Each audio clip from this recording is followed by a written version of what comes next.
बिस्मिल्लाहिर्रहमानिर्रहीम। मशहूर होने के बावजूद मैडम नूर जहां की शागिर्द क्यों बनी? तरन्नुम नाज ने खुद बता दिया। मशहूर गुलकारा तरन्नुम नाज बताती हैं कि मैडम के गाने गाकर मशहूर हुई और इन्हें अपना आइडियल मानती थी।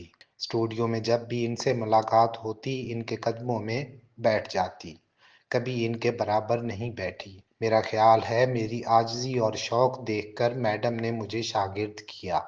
मैं चाहती थी कि मैडम से कुछ सीखूं, इसलिए एक रोज इनके घर टेलीफोन किया। मेरी खुशकिस्मती कि मैडम ने कहा, ठीक है, मेरे गाने गाती हो और बहुत अच्छे गाती हो, कोई हर्ज नहीं।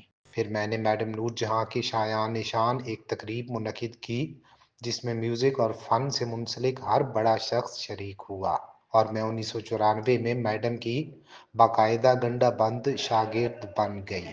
गुलकारा तरन्नुम नाज मैडम नूर जहां के हवाले से अपना एक दिलचस्प वाकया बयान करती हैं। मैं मैडम के बराबर कभी नहीं बैठी। जहां मुलाकात हुई, मैडम सोफे पर बैठी होती तो मैं इनके कदमों में बैठ जाती। मुझे अक्सर कहती ऊपर बैठ जाओ, मगर मैं माफ़ी मांग लेती।